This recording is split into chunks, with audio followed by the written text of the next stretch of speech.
Hello दोस्तों, स्वागत है आप लोग का जीपीएम ऑलराउंडर के चैनल में।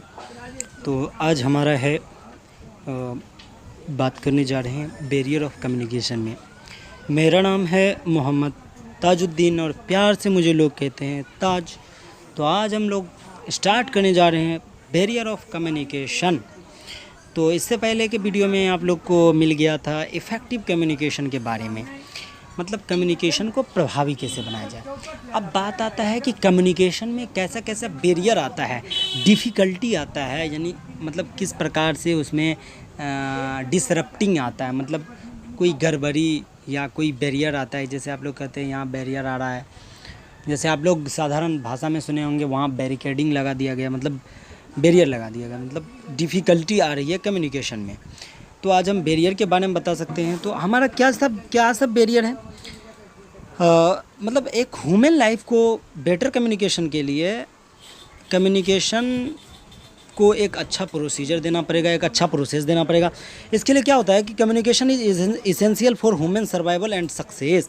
मतलब कम्युनिकेशन मानव को सक्सेस भी बनाता है और उसको सर्वाइव भी करता है। लेकिन जैसे ही उसके इफेक्टिवनेस में लॉस हो जाए तो वो कम्युनिकेशन हमारा बेटर नहीं रहता है। वो लॉसेस कैसा है, जैसे like as high level of emotions, misunderstanding, offensive, inadequate statement, background noise, complicated jargon and speech and difficulties. Body language and expression are the barriers that can distort the communication and it makes unsuccessful and distort to communication। मतलब misunderstanding, अगर sender की बात को receiver ना समझे, ये misunderstanding हो गया। इनएडिक्वेट स्टेटमेंट, स्पष्ट रूप से अगर उस बातों को नहीं समझाया जाए। एडिक्वेंस ना हो, बैकग्राउंड में बहुत सारा नॉइज आए। कॉम्प्लिकेटेड जार्गन का मतलब होता है कि जो भी शब्द जाल का यूज कर रहे हैं वो उससे हमारा ऑडियंस अवगत है नहीं। हम जान रहे हैं इंग्लिश और हमारा ऑडियंस मेनली ज़्यादा उर्दू सुनने वाला है, तो मतलब हमारे इंग्लिश वाले वर्ड्स को वो ज़्यादा कैरी नहीं कर रहा है। और दूसरा बात है कि बॉडी लैंग्वेज भी पूरा एकदम हमारा क्लियर नहीं है, जिसके कारण बॉडी का एक्शंस भी ठीक नहीं है, जिसके कारण हमारा रिसीवर हमारे बातों को और हमारे एक्शंस को, हाव भाव को समझ सके। और उसके बाद हमारा लैंग्वेज और एक्सप्रेशन भी बैरियर्स बन गया है, जिसके कारण हमारा पूरा का पूरा कम्युनिकेशन डिस्टॉर्ट हो रहा है। मतलब हमारा कम्युनिकेशन में बैरियर आ गया, अब वो कम्युनिकेशन इफ़ेक्टिव रहा ही नहीं। तो इस तमाम जो misunderstanding, high level of emotions आ गया, इन तमाम, और लैंग्वेज प्रॉब्लम आ जाता है, कितना को बहुत सारा प्रॉब्लम आ जाता है। इन्वायरमेंटल प्रॉब्लम आ जा गया, बहुत सारा, जैसे हॉल्स में संबोधित कर रहे हैं, बहुत सारा डिफ़िकल्टी आ गया, ह्यूमिडिटी का, टेम्परेचर का, जिसके कारण हमारा सेंडर भी और रिसीवर भी अच्छा कंफर्ट फील नहीं कर रहा है। तो ये भी बैरियर हमारा बैरियर ऑफ कम्युनिकेशन में ही आता है। तो अब आप लोग तो समझ ही गए होंगे कि कम्युनिकेशन में किस किस प्रकार का बैरियर आता है। तो ये आप लोग लिख लीजिएगा यहाँ से, हाई लेवल ऑफ, और ये बात को आप लोग लिख लीजिएगा। ओके, हम अभी आप लोग स्क्रीनशॉट ले सकते हैं। तो हम अब जानेंगे कि टाइप्स ऑफ बैरियर क्या है। चलिए हम लोग अब जानते हैं कि टाइप्स ऑफ बैरियर जानने के लिए हम लोग अब स्टार्ट रहें।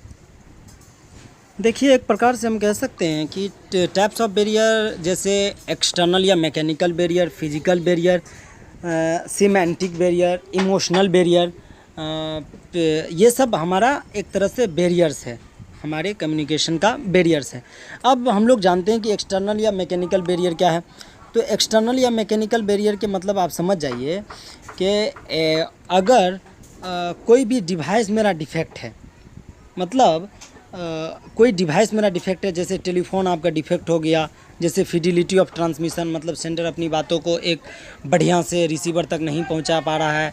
जैसे मैकेनिकल प्रॉब्लम, जैसे मास कम्युनिकेशन की आप उदाहरण ले लें मीडिया की, तो जैसे उसका लाउड स्पीकर का भी फेल कर गया, कोई डिस्टर्बेंसेज आ गया, ये सब हमारा मैकेनिकल बैरियर है।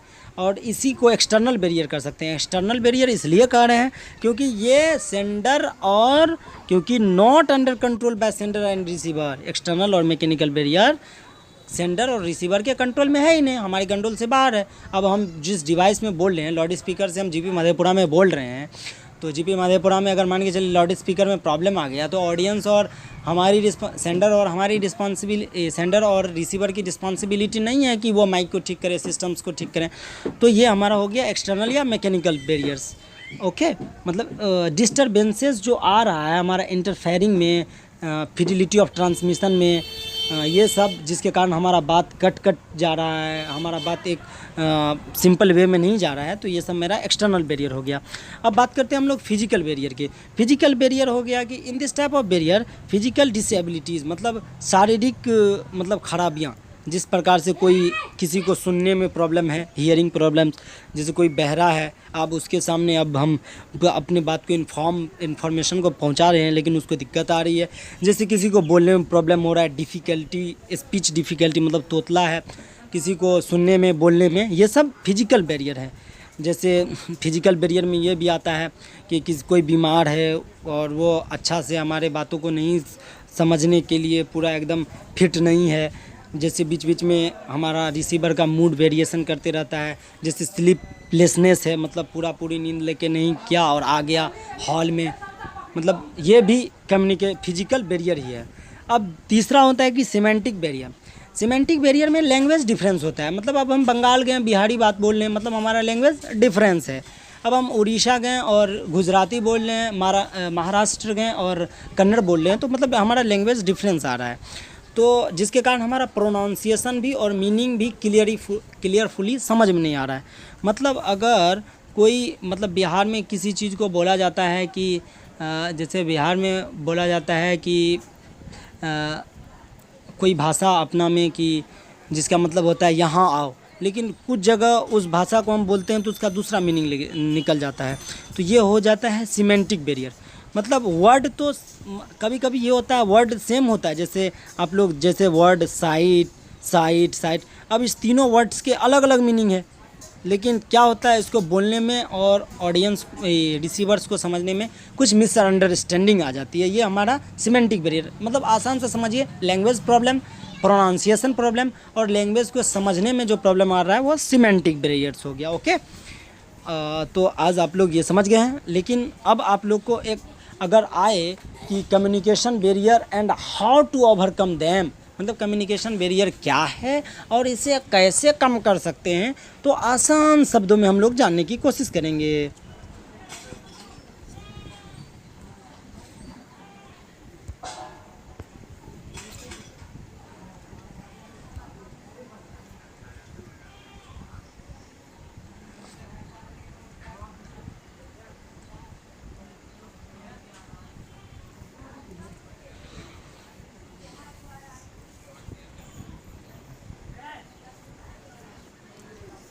चलिए दोस्तों, हम चर्चा करते हैं communication barrier and how to overcome them, मतलब इसको ओवरकम कैसे कम कैसे करें, मतलब इसको दूर कैसे करें। Communication barrier, lack of attention, interest and distraction, मतलब हमारा जो अटेंशन जो मेरा हो रहा है, मतलब लैक ऑफ अटेंशन, इस प्रकार से हम कह सकते हैं कि हमारा लैक ऑफ अटेंशन हो रहा है, और ये यहाँ पे आ रहा है lack of attention and many types of problem. Okay, और उसके बाद है इमोशनल बैरियर्स, मतलब सम पीपुल जो अपने आप के इमोशंस को कंट्रोल ना करे, एक्सप्रेस अपने आप को, इमोशंस को अच्छे से ना करें, तुरंत पे बहुत सारा ज़्यादा इमोशनल्स हो जाए। फिजिकल डिसेबिलिटीज़ के बारे में आप जान ही गए, हियरिंग प्रॉब्लम, स्पीच डिफ़िकल्टीज़, मतलब तोतलापन या किसी को सुनने में बहरापन। दूसरा डिफरेंसेज इन व्यू पॉइंट्स, मतलब सेंडर बोल रहा है और रिसीवर उसको सेम तरीके से, मतलब जो उसका सेम मीनिंग्स है, जो उसका एक सिंसियरिटी है, उसके अनुसार नहीं वो समझ रहा है उसके बातों को। मतलब हम बोल रहे हैं कुछ और सेंडर समझे कुछ, रिसीवर समझे कुछ, ये भी एक मेरा व्यू पॉइंट्स के अनुसार उसका नहीं है, अकॉर्डिंग टू माय ओपिनियंस उसका एक अलग तालमेल नहीं बन पा रहा है। लैंग्वेज डिफरेंस आप लोग तो जान ही गए हैं, and the difficulties in understanding, जिसके कारण समझने में आसानी हो, दिक्कत आएंगी। और है एक्सपेक्टेशन, मतलब उम्मीदें। अब हम सेकेंड सेमेस्टर वालों से बहुत ज़्यादा उम्मीद कर लिए हैं कि ये बच्चा इतना कर देगा, उतना कर देगा, लेकिन ये भी उम्मीद नहीं होनी चाहिए। इसी प्रकार से कह सकते हैं हम कि सेंडर बहुत उम्मीद कर लिया कि ऑडियंस मेरी बातों को, रिसीवर मेरी बातों को अच्छे से समझ रहा है, रिसीवर से मुझे ये आशाएं, उम्मीदें हैं, एक्सपेक्टेशन हैं, तो ये भी नहीं, पहले से पूर्वानुमान नहीं लगाना चाहिए। ये आखिर फॉल्स एजम्पशन जिसके कारण क्या होता है कि पूर्वाग्रहों मतलब पूर्वानुमान नहीं लगाना चाहिए, एजम्पशंस नहीं करनी चाहिए, मतलब जिसके कारण वो फॉल्स हो जाता है और आशा और उम्मीदें बरकरार नहीं रहनी चाहिए। अब है the use of jargon over complicated unfamiliar and technical terms, मतलब यूज ऑफ जार्गन मतलब शब्द जाल, जो शब्दों का हम यूज़ कर रहे हैं वो आसान लैंग्वेज हो, ईजी हो और हमारे रिसीवर्स उस बात को समझे, जो हम बात को कन्वे कर रहे हैं वो आसानी से ओवर कॉम्प्लिकेटेड ना हो, मतलब ज़्यादा कॉम्प्लिकेटेड होगा और उसमें जो टेक्निकल टर्म्स हैं वो ज़्यादा नहीं होनी चाहिए, क्योंकि बहुत सारे मतलब हमारे जो रिसीवर्स हैं उसके हिसाब से हम अपनी बातों को रिप्रेजेंट करें और द यूज ऑफ जार्गन जो है वो अच्छी तरीक़ा से करें। तो आज का ये आप लोग बहुत अच्छे से समझ गए होंगे और बहुत सारी बातें हैं। और एक लास्ट बातें हैं कल्चरल बैरियर्स, मतलब कल्चरल बैरियर्स भी आप लोग को कहीं सुनने को मिलेगा।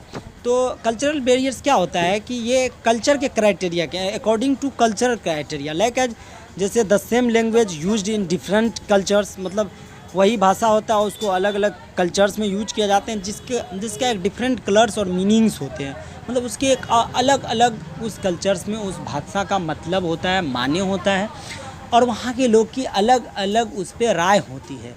तो आशा और उम्मीद करते हैं कि आज का ये वीडियो बहुत ही हेल्पफुल होगा Bihar polytechnic second semester mechanical plus electrical के बच्चों के लिए। तो मेरा नाम मोहम्मद ताजुद्दीन और उम्मीद है कि आप लोग समझ गए होंगे। धन्यवाद, बहुत बहुत शुक्रिया आपने मेरे इस वीडियो को देखा। और जाते जाते आपसे मेरी यही विनती है, अपील है कि आप अपने प्यारे प्यारे हाथों से GPM ऑलराउंडर को ज़रूर सब्सक्राइब करें। धन्यवाद।